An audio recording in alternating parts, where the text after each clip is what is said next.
반갑습니다. 산골의 아침입니다. 오늘 말씀 에베소서 6장 1절에서 3절까지 말씀입니다. 자녀들아, 주 안에서 너희 부모에게 순종하라. 이것이 옳으니라. 내 아버지와 어머니를 공경하라. 이것은 약속이 있는 첫 계명이니 이로써 내가 잘되고 땅에서 장수하리라. 아멘. 네, 우리는 모든 관계 속에서 하나님을 경험하고 또 하나님을 보아야만 합니다. 하나님께서는 우리 관계 속에서 역사하시고 관계 속에서 일하고 계시는 것을 우리가 깨달아야 되고, 그래서 부모와의 관계, 또 이웃과의 관계, 이런 모든 관계 속에서 하나님은 함께 계십니다. 우리가 서로 사랑하면 하나님께서 그 가운데 계신 것을 알 수 있습니다. 왜냐하면 하나님은 사랑이시기 때문에. 그래서 요한일서 말씀 보면 그런 사실을 확인해 볼 수가 있습니다. 그리고 부모와의 관계 속에서 우리는 하나님을 경험할 수 있습니다.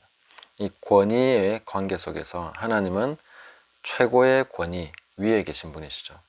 그래서 우리에게 권위를 다 세우시면서 그 권위에 순종하라, 복종하라 이렇게 말씀하십니다. 그것을 통해서 우리는 하나님 경외하기를 배우고 또 하나님이 어떤 분이신지 하는 것을 알아갈 수 있게 하신다 하는 것이고, 또 그런 관계에서 우리가 말씀대로 순종하면 하나님께서 해주시는, 약속을 따라 해주시는 그런 것들을 우리가 경험하면서 하나님을 실제로 경험하는 그런 일들이 있다 하는 것입니다.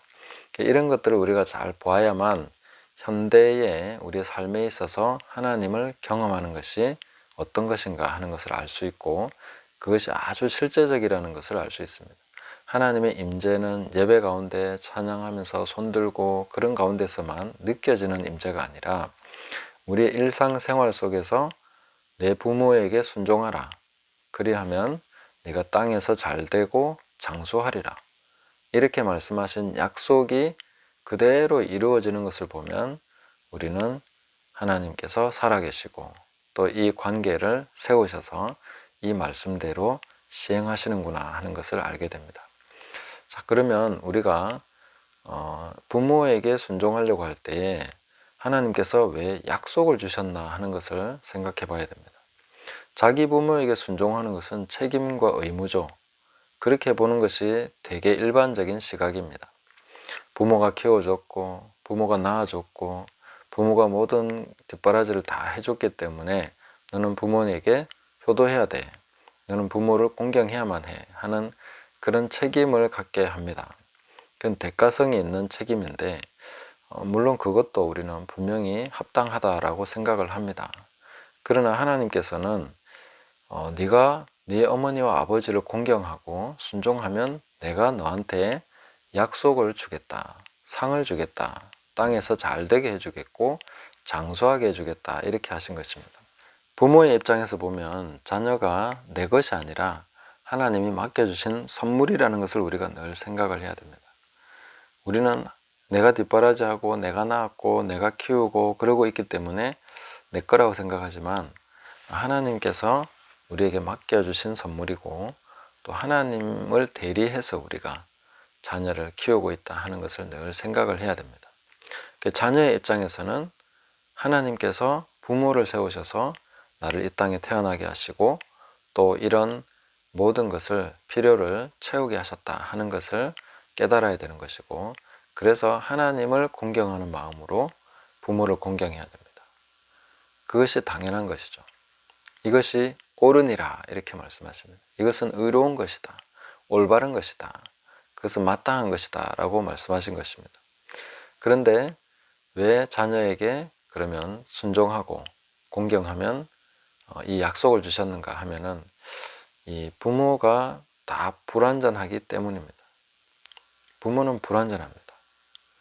공경하고 싶지 않는 면들이 분명히 있죠. 저를 포함해서 아마 거의 모든 부모님들은 완전하지 않습니다. 뭐 거의 모든이 아니라 전부 다 완전하지 않죠.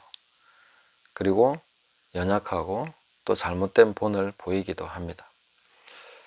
그럼에도 불구하고 하나님을 경외함으로 부모에게 공경한다면 그것은 굉장히 잘하는 것이고 의로운 것이기 때문에 그 질서에 따라서 내가 상을 주겠다. 나에게 한 것처럼 너에게 상을 주겠다. 불완전한 부모에게 공경하는 것이 옳은 것이다. 이렇게 말씀해 주고 있는 것입니다. 그런데 이것이 왜 그렇게 중요한가 하면은 부모가 불완전하기 때문에 오히려 더 순종하고 경외해야 됩니다. 그 불완전한 부모님께 순종하지 못하면 완전하신 하나님께 순종하지 못합니다. 아니, 하나님은 완전하시니까 우리는 하나님께는 늘 순종할 수 있어요. 하나님은 늘 전지전능하시고 사랑이시고 모든 것이 완벽하시잖아요. 그러니까 가능하리라고 생각합니다. 그러나 잘 생각해 보시면 우리가 현실로 경험하는 하나님은 완전한 하나님이 아니다 하는 거죠. 제가 종종 이 부분을 말씀드립니다. 신학적으로는 완전한 하나님을 알고 있습니다. 그러나 경험적으로는 완전한 하나님을 경험하는 사람은 거의 극히 드물다고 생각합니다. 항상 생활 속에서 뭔가 이상하다. 하나님 왜 이러실까? 왜 이렇게 안 해주실까? 하는 그런 의문점을 많이 갖게 되고, 그리고 답답하고 때로는 원망스럽고 때로는 감사하기 힘들고 그런 시간들을 보내지 않습니까? 그런 것 가운데에서, 그 불완전한 경험 가운데서 하나님을 경외하기를 배우려면 부모님께 순종하는 것을 먼저 해야 된다는 것입니다.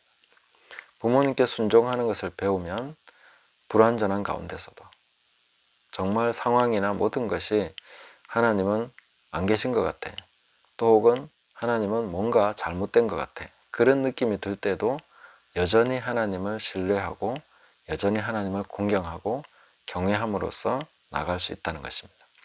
그런 것을 배우지 못하면 오직 완벽한 상태에서만 하나님을 예배하고 찬양하고 감사할 수 있을 것입니다. 우리는 항상 불완전한 세상 속에 살면서 그런 경험들을 하면서 하나님을 경외하기를 배워가는 그런 과정 중에 있다 하는 것을 기억해야 됩니다. 그래서 이로써 내가 잘되고 땅에서 장수하리라, 이 약속이 우리가 불완전한 부모님께 순종하는 것을, 이 옳은 것을 선택하고 이 좋은 것을 선택해서 나갈 때에 하나님 주시는 약속인데, 오늘날 우리가 그것을 경험해야만 합니다. 정말 전심으로 이 말씀을 순종한 사람들은 잘되고 땅에서 장수하는 것을 보게 될 것입니다. 저는 이 말씀의 약속을 바랬기 때문에 부모님께 잘하려고 노력을 해온 편입니다. 물론 누가 다 만족할 만큼 했다고 하겠습니까? 그리고 부모님 입장에서 보면 얼마나 또 만족스럽지 않겠습니까? 그러나 사람은 다 자기 한계가 있지 않습니까? 제 나름대로의 한계를 넘어서, 제 한계를 넘을 만큼 순종하려고 많이 노력을 했고 또 그렇게 해왔습니다. 그러나 누가 봐도 저는 만족스럽지 않을 거라고 생각합니다. 그것은 저 자신의 한계가 어느 정도인지 사람들이 알 수가 없죠. 저 외에는, 저도 잘 모를 정도로, 또 하나님 외에 누가 알겠습니까? 하나님은 제가 정말 최선을 다했다는 것을 저는 인정을 하실지 않을까 네, 그렇게 생각을 합니다. 그러나 저도 만족스럽지 않고 다른 분들도 만족스럽지 않을 것입니다. 그러나 사람마다 다 그런 약점들이 있지 않습니까? 저는 이렇게 권위에 대해서 좀 뭔가 힘든 그런 마음이 있는 사람입니다. 그래서 진짜 잘하기 어려워요. 제가 어느 정도 했다는 것은 굉장히 많이 노력한 것이고, 이 말씀을 순종하려고, 실천하려고 많이 노력한 결과로서 그렇게 했고, 하나님이 그것을 인정하신다면 저는 제가 땅에서 잘되고 장수할 것을 믿습니다. 그래서 장수한다는 것은 사고도 안 당해야 되는 거죠. 그리고 장수하는 것은 그냥 찌질하게 살아가는 게 아니라 굉장히 형통하면서 뭔가 복된 삶을 누리는 그런 것을 담보하고 있는 표현인 것입니다. 그래서 이 말씀대로 저는 잘 될 것을 믿습니다. 제가 노력했기 때문에 하나님 인정하신다면 그 부분에 대해서 제가 스스로 인정할 수는 없는 것이고, 그래서 하나님께서 제 마음을 보시고 중심을 보시고 그렇게 생각해 주신다면 저는 이 말씀이 오늘날 저의 삶에서 또 우리 자녀들의 삶에서 경험되는 그런 말씀이 된다고 믿습니다. 우리는 오늘날 이 약속의 말씀이 이루어지는 것을 보려고 해야 됩니다. 그렇게 해서 하나님 앞에서 우리가 이 말씀대로 순종하면서 소망을 가져야 된다 하는 것을 말씀드리겠고, 또 그런 것을 통해서 우리는 실제로 하나님을 알게 됩니다. 불완전한 부모님께 순종할 때에 하나님이 나에게 이렇게 하시는 것은 이런 의미겠구나 하는 것을 하나님을 알게 되는 굉장히 중요한 그런 과정이 됩니다. 그래서 이 불완전한 부모님께 순종하지 못하면 완전하신 하나님께 순종하지 못합니다. 이것은 아주 명백합니다. 왜냐하면 항상 경험하는 하나님은 욥도 그랬지만 완전한 하나님이 아니라 불완전하게 우리는 경험을 하게 되기 때문에 그런 하나님께 순종하지 못하게 된다는 것입니다. 이것을 명심해야 됩니다. 그래서 항상 두렵고 떨림으로 우리가 부모님께 순종하기 위해서 애를 써야 되고 이 약속을 붙들고 소망하면서 나가야 됩니다.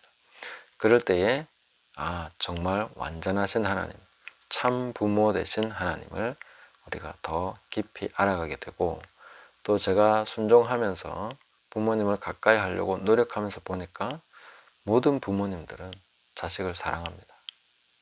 어떠한 부모도 자식을 사랑하지 않는 부모가 없습니다. 불완전하기 때문에 표현에 있어서나 여러 가지 뒷바라지 하는 것이나 뭔가에 있어서 자녀는 만족스럽지 못했겠죠. 그러나 모든 부모님들, 우리 부모님 역시 마찬가지로 다 그렇게 자녀를 극진히 사랑합니다. 그래서 예수님께서는 너희가 악할지라도 자식에게는 좋은 것을 줄 줄 알거든. 이게 바로 모든 부모가 가지고 있는 본성입니다. 하나님이 인정하시는 본성. 네가 악하다 하더라도 자식한테는 좋은 걸 줄 줄 안다. 하나님의 대리자로 세우셨기 때문에 모든 부모에게는 이 본성을 주셨다는 것입니다. 이것은 본능입니다. 자식에게는 무조건 좋은 것을 주려고 하는 것이 본능입니다. 그러나 그 본능에 의해서 주는 것조차도 심하게 왜곡되어 있고 자신의 것을 투영해서 자신의 야망을 위해서 자신의 로망을 위해서 자식을 그렇게 몰아가는 그런 경우도 있지만, 그러나 항상 그렇게 하는 부모 밑에 있는 자녀라도 그 부모를 공경하면서 보면 그 부모의 중심을 볼 수 있습니다. 정말로 나한테 좋은 것을 주려고 이렇게 하시는구나. 그 의도는 의심하지 않을 수 있습니다. 그 의도에 대해서 확실히 깨달을 수 있고 부모를 공경하는데 아무 문제 없습니다. 그래서 우리는 부모와 자녀의 관계 속에서 하나님이 우리 관계 속에 이 관계 가운데 함께 하시는구나 하는 것을 깨닫게 되고, 하나님께서 신실하게 그 말씀대로 순종하는 자녀들, 또 부모에게 주신 그 하나님의 본성, 이런 것들을 함께 경험하시면서 하나님을 경외하는 법을 배우면서 하나님과 동행하는 저와 여러분 되시기를 예수님의 이름으로 축복합니다. 감사합니다.